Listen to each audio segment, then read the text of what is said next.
या तो निकाल बाहर करिए, उनसे हाथ जोड़ के माफी मंगवाइए देश के किसानों पे, और दूसरा आप खुद माफी मांगिए। ये तो किसानों को बलात्कारी और हत्यारा कहने का मामला है। बीजेपी को शायद ये समझ नहीं थी जब उन्होंने कंगना जी को टिकट दी, पर आगे आगे देखिए उनकी सरदर्दी कैसे बढ़ाती है। भाजपा की सांसद ने उन 750 किसानों की शहादत को इंसल्ट किया है।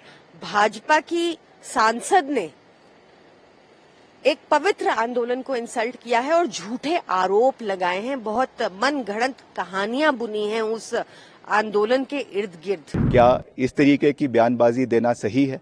ये चीजों से इनको बचना चाहिए। इससे ज्यादा उनको हिमाचल के मुद्दे जिसके लिए उनको चुना गया है उसके ऊपर बात करनी चाहिए। कंगना रनौत को बीजेपी से निष्कासित करना चाहिए। कंगना जी तो बेचारी जो पार्टी कह रही थी उसी बात को रिपीट कर रही हैं। अपना मानना है कि इस देश में, आजाद हिंदुस्तान में अन्नदाताओं को बलात्कारी और हत्यारा पहले कभी नहीं कहा गया है। ये बीजेपी की सांसद हैं, नेतृत्व के बहुत चुनी हुई हैं, और उन्होंने इन शब्दों का प्रयोग किया है। भारतीय जनता पार्टी ये कह के पलड़ा बिल्कुल नहीं झाड़ सकती है कि ये हमारा मत नहीं है, ये उनका वक्तव्य है। अगर कोई आपकी पार्टी में ऐसी कुत्सित मानसिकता का व्यक्ति है तो उसको निकाल बाहर करिए। ये मैं कभी होता है मैं हृदय से नहीं माफ कर पाऊंगा, ये हमारा वक्तव्य नहीं, ये नहीं चलेगा। या तो निकाल बाहर करिए, उनसे हाथ जोड़ के माफी मंगवाइए देश के किसानों पे, और दूसरा आप खुद माफी मांगिए। ये तो किसानों को बलात्कारी और हत्यारा कहने का मामला है। दूसरा मामला जो है, जब वो कहती हैं कि अमेरिका और चीन इस देश में अस्थिरता फैला रहे हैं, ये बहुत बड़ी बात है। क्या हमारे देश में विदेशी ताकतें डिस्टर्बेंस कर रही हैं, अस्थिरता फैला रही हैं, यहां पर शांति भंग कर रही हैं? ये बड़ा बयान है और इस पर कोई स्पष्टीकरण नहीं है।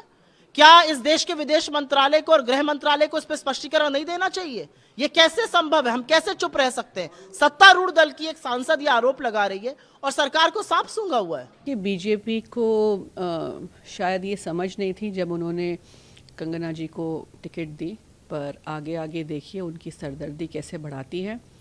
उनको आदत है फालतू बयानबाजी करने की, और इस तरह का इनसेंसिटिव स्टेटमेंट ख़ास करके हमारे देश के किसानों के लिए जो सड़क पे उतरे थे और प्रोटेस्ट कर रहे थे, उसको इतनी इनसेंसिटिवली लेना और उसके बारे में इतनी लूजली बात करना, तो ये बिल्कुल शर्मनाक बात है।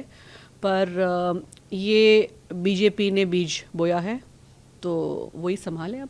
ये सिर्फ एक दिखावा है कि अपने आप को उन्होंने डिस्टेंस कर लिया है कंगना रनौत की स्टेटमेंट से। कहीं भाजपा ने माफी मांगी? क्या कंगना रनौत के अगेंस्ट कोई एक्शन लिया गया भाजपा द्वारा? ये भाजपा का किसान विरोधी चेहरा बहुत साफ तौर पे दिखाता है।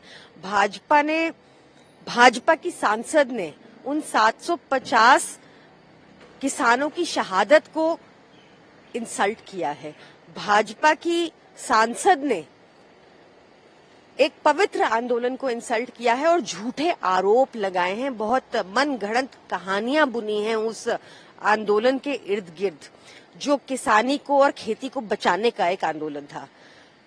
तो ये किसान विरोधी मानसिकता भाजपा की दर्शाता है, और उसको मोदी जी को और कंगना रनौत दोनों को किसानों से, देश से माफी मांगनी चाहिए। माननीय सांसद मंडी संसदीय क्षेत्र ने जो बयान दिए हैं वो उनकी इंटेलेक्चुअल बैंकरप्सी को दर्शाता है।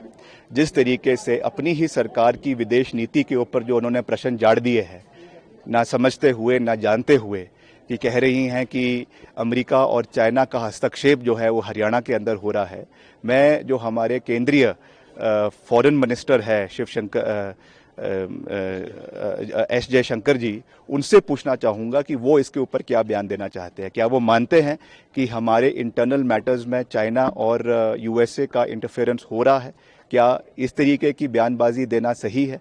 ये चीज़ों से इनको बचना चाहिए। इससे ज़्यादा उनको हिमाचल के मुद्दे जिसके लिए उनको चुना गया है उसके ऊपर बात करनी चाहिए, और उनको ये स्थिति स्पष्ट करनी चाहिए कि अभी जो आपदा आई उसमें बतौर सांसद वो केंद्र से कितना पैसा हिमाचल के लिए लेकर आई, उसके बारे में ज़्यादा बात करनी चाहिए। ये बिना मतलब की बातें जिनका कोई औचित्य नहीं है, जिनका कोई ग्राउंड रियलिटी नहीं है, उसके बारे में बात करना, और ख़ास करके कल भारतीय जनता पार्टी ने खुद इससे जो है वो पल्ला झाड़ लिया है। खुद इसको इररिस्पॉन्सिबल स्टेटमेंट कहा है और कहा है कि ये ऑथराइज्ड नहीं है इस तरीके की बात करना। ये मैं समझता हूं कि दुर्भाग्यपूर्ण है। अगर बीजेपी उनके बयान से सहमत नहीं है, अगर बीजेपी जिस तरीके का आरोप कंगना रनौत ने इस देश के किसानों पर लगाया है, बीजेपी को उस माफी ही नहीं मांगनी चाहिए, कंगना रनौत को बीजेपी से निष्कासित करना चाहिए। अगर थोड़ी भी शर्म भारतीय जनता पार्टी की लीडरशिप में, इस देश के किसानों के बारे में शर्म आनी चाहिए कंगना रनौत को और भारतीय जनता पार्टी को। देश के किसानों से माफी मांगनी पड़ेगी। जो आज कंगना रनौत कह रही हैं तो भारतीय जनता पार्टी वाले खुद कह रहे थे। कौन इनको खालिस्तानी बता रहा था भाई? सरदारों को राष्ट्र विरोधी कौन बता रहा था? भारतीय जनता पार्टी के बड़े बड़े नेता। जब दिल्ली के बॉर्डरों पर किसान बैठा हुआ था तो कुछ जगहों पे तो उनके शीर्षस्थ नेतृत्व ने कहा कि इनके पीछे चीन है, पाकिस्तान है, बाहर से भड़काए जा रहे हैं, ये देश को कमजोर कर रहे हैं। तो कंगना जी तो बेचारी जो पार्टी कह रही थी उसी बात को रिपीट कर रही हैं। अब उनको थोड़ी पता है कि 4 जून को जो झटका पड़ा है उसके बाद भारतीय जनता पार्टी में थोड़ी बहुत सद्बुद्धि आ गई है। तो जो आदमी पार्टी की सद्बुद्धि के कारण नहीं जुड़ा, उसकी उल्टे सीधे सोच समझ के कारण उसके साथ जुड़ा है, अचानक उसको लगे कि पार्टी ने कुछ छोटा मोटा 2-4% जो है उसमें सद्बुद्धि आई है, तो कंगना जी की इसमें कोई गलती नहीं है। वो तो एक लॉयल पार्टी सोल्जर की तरह वही बोल रही हैं जो पार्टी ने उन्हें समझाया है। अब पार्टी उन्हें कुछ और समझा देगी तो वो इसमें अपना मत बदल लेंगे।